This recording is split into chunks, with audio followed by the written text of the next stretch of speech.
Ini perlu kita tindak lanjut karena kami juga ada mendengar terkait dengan Pasum dan Pasos aset milik pemerintah Kabupaten Aceh Barat yang sebelumnya itu disewakan. Jadi ini persoalannya adalah itu lahan transmigrasi, luasnya 5.000 hektar HPL.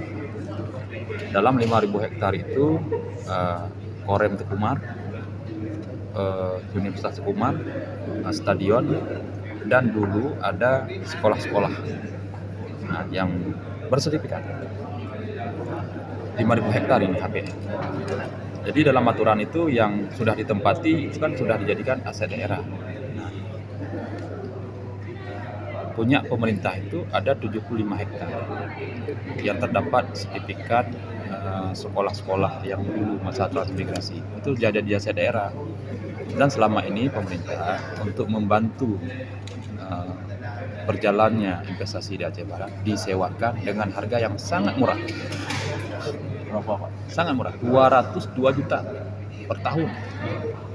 Sebenarnya itu nggak masuk akal, tapi itu rasionalnya adalah mendukung investasi, mempermudah. Semuanya kemarin kan dalam proses, mulai dari 2013 sampai 2024.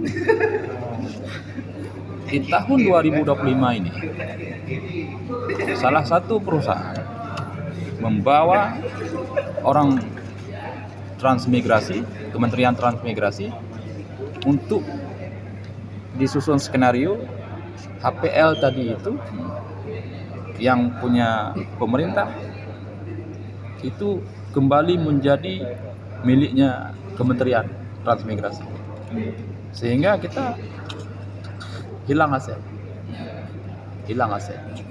202 juta itu akan hilang.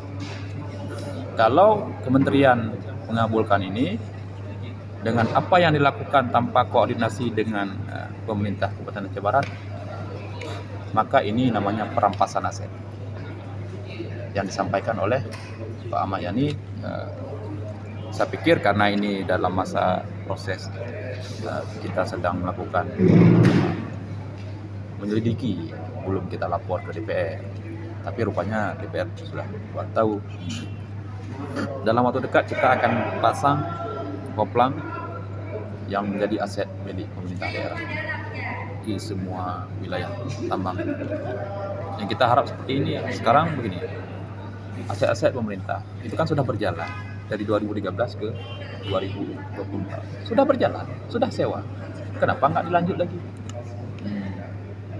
Dulu niatnya mendukung investasi. Sekarang kenapa nggak lanjut sewa? Kenapa harus ingin menghindar sewa? Padahal itu sangat rendah sekali. Kita nggak ngerti juga apa maksudnya. Nah, upaya dari pemerintah daerah sendiri, apakah akan memanggil? Kami akan lawan. Kami akan lawan. Siapapun akan lawan. Pak pimpinan, Joshua dan Wakil 1 dan Wakil 2 yang kami hormati Bapak Kapolres atau mewakili Bapak Dandim atau mewakili Bapak Kedua dan Menteri Lahu atau mewakili Bapak Kajari atau mewakili. Yang pertama Pak Bupati mengingat terhadap aset daerah berupa Pasum dan Pasos yang ada di wilayah pertamakan.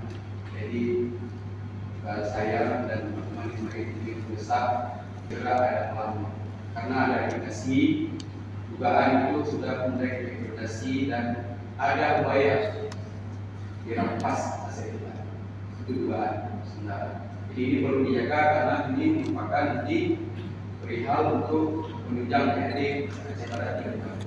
Sengaja saya sampaikan di forum yang terhormat ini karena ini merupakan forum budaya seluruh pemangku kepentingan